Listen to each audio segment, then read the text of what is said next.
Okay, special senses, lesson 7. Okay. So the 5 special senses are taste, smell, sight, hearing, and touch. Taste includes gustation, which is the act of tasting, and mastication, the act of chewing. Yeah, that's about it. Okay, smell has olfaction, which is the act of smelling. The olfactory bulb is a well-developed portion of the brain that canines have for a keen sense of smell. Taste and smell are closely related. The part of the brain that controls smell is 40 times larger than in humans. Humans have 5 million scent glands versus dogs have 125 scent glands. And one reason that a dog's nose would be wet is sweating. Puppies have heat sensors on their nose to help find mom before their eyes and ears open, which is called altricial, being born with your eyes and ears shut. Okay, sight.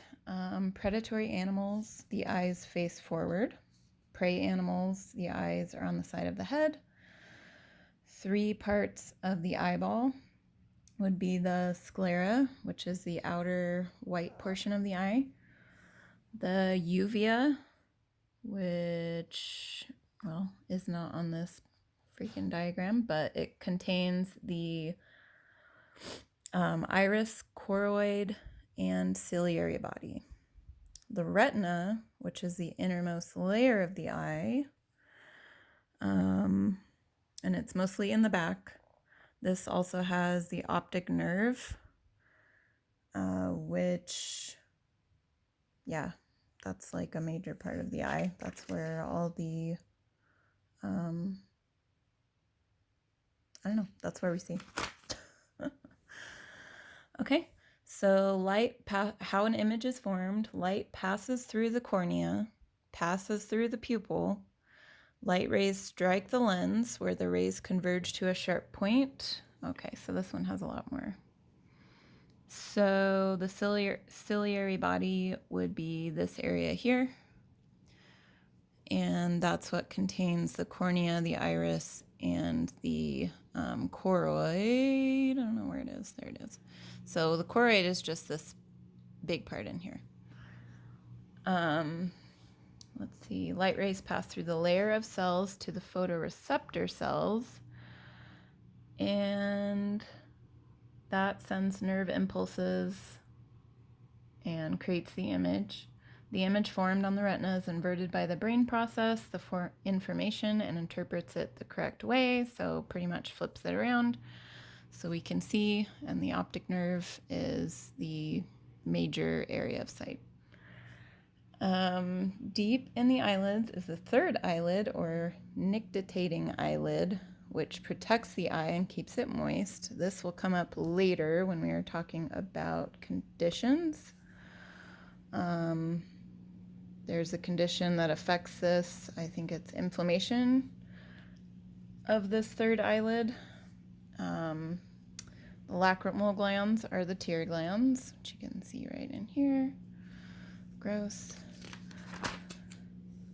Okay, so ectropion is where the eyelid folds inward. Or, sorry. Entropion, the eyelid folds inward. So enter is where you can think of the eyelid folding inward and eyelashes rub against the eye. This can cause like a lot of irritation. Obviously, like when you're trying to get something out of your own eye, you do that thing where you pull your eyelid down, blah, blah, blah, makes your eyes really watery. So that can cause like a lot of extra, like the tear ducts to become insane. Ectropion is where the eyelid folds outwards, so out. and it looks kind of weird. And ectropion, means outward. So there you go. Cherry eye is prolapse nictitans of the third eyelid. This is what we were talking about with the, right in here, the third eyelid. So if they prolapse, let's look, this is entropion, ectropion with it folding outwards, cherry eye, which is where they prolapse the third eyelid. Keratoconjunctivitis is inflammation of the cornea and the conjunctiva. So keratoconjunctivitis, itis, inflammation of the conjunctiva, and kerato, well, I'm not sure if it means cornea, but these two are different. So there's keratoconjunctivitis sicca, which is dry eye, and abbreviation for this is KCS, keratoconjunctivitis sicca. So we have dry eye. So sicca is the one with dry eye. Keratoconjunctivitis is just inflammation of the cornea and the conjunctiva. Cataracts is cloudiness of the lens. So let's look at a few. Conjunctivitis, that's the inflammation of the conjunctiva. So that one's not even actually listed up here, but that's just that word. That's how you can remember this one, sort of, because that does have conjunctivitis.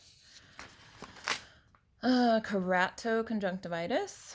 So you can see this just looks real gnarly. This requires eye drops to relieve the dog's discomfort and pain, and dry eyes when the consultation, let's see, dry eyes when the consultation is not related to the eyes. The dog came in, okay, so none of that matters. Cataract, so here you can see the cloudiness of the eye, of the lens. Oops. Okay. Nuclear sclerosis. This is cloudiness, hardening, and yellowing of the central region of the lens in the eye. So, yep, here we go, right here. So it not only gets cloudy, but it also hardens with nuclear sclerosis. And this eye kind of looks like nuclear, so that's a good way to remember that. Just like nuclear issues, man. That looks awful.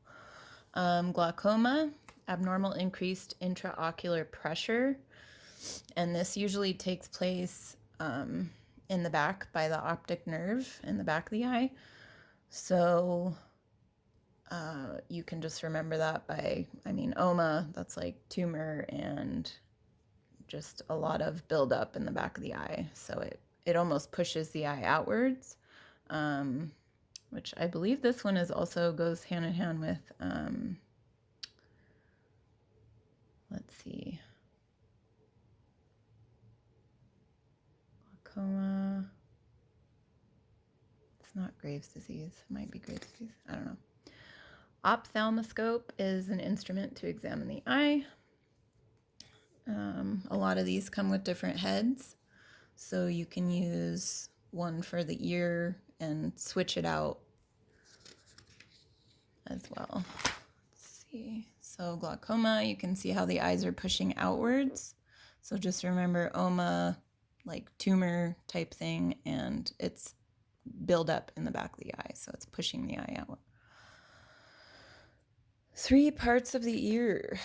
There is the external ear, which would be like the pinna, the external ear canal, the middle ear, which the tympanic membrane transfers over to the middle ear with the ossicles, the inner ear, which is also responsible for balance, and the vestibular sense, which is kind of like how when a dog turns their head to kind of better understand certain things, the vestibular sense is responsible for that.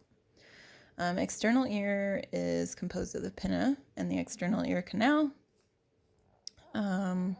This is the thing that looks like a wonton. It's otitis externa, infection of the ear canal due to buildup of dirt causing swelling and inflammation. So this can be bacterial or yeast that causes this. The yeast infection is Malassezia pachydermatis, and severe cases can cause hearing loss. So this is like the severing of the, oral hematoma, that's what it is. Severing of blood vessels in the pinna resulting in inflammation and hemorrhage. So that's not a good thing. None of this is really. Okay, the middle ear has the tympanic cavity, the air chamber in the temporal bone medial to the tympanic membrane between the external acoustic meatus and the inner ear containing the ossicles.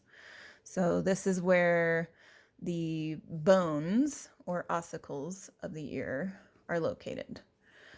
Tympanic membrane, also called the eardrum, separates the outer ear from the middle ear, which contains the ossicles.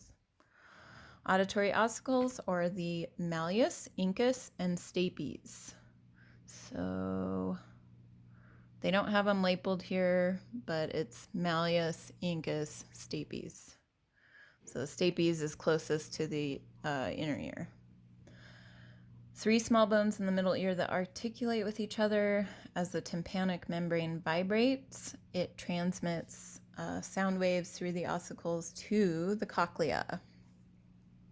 The cochlea is responsible for delivering sound waves from the ossicles to the auditory nerve.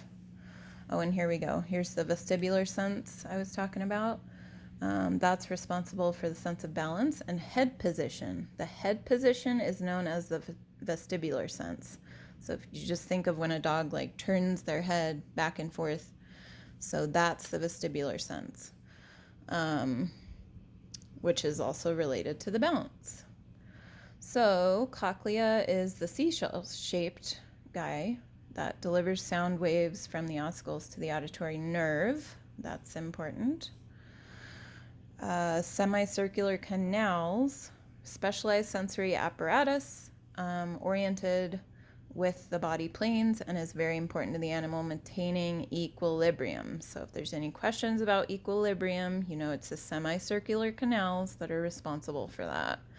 And they don't have them very good in here in this picture. I don't know. In a human, they're up here, so I don't know. You just know that that's part of the inner ear. Okay. Oh, here we go. Okay, well, this is a human ear, but you can see what I'm talking about. So sound wave travels in the outer ear, in through the outer ear canal, and hits the eardrum, which transmits to the ossicles, malleus, incus, stapes. Here's the semicircular canals, which are responsible for what? Equilibrium.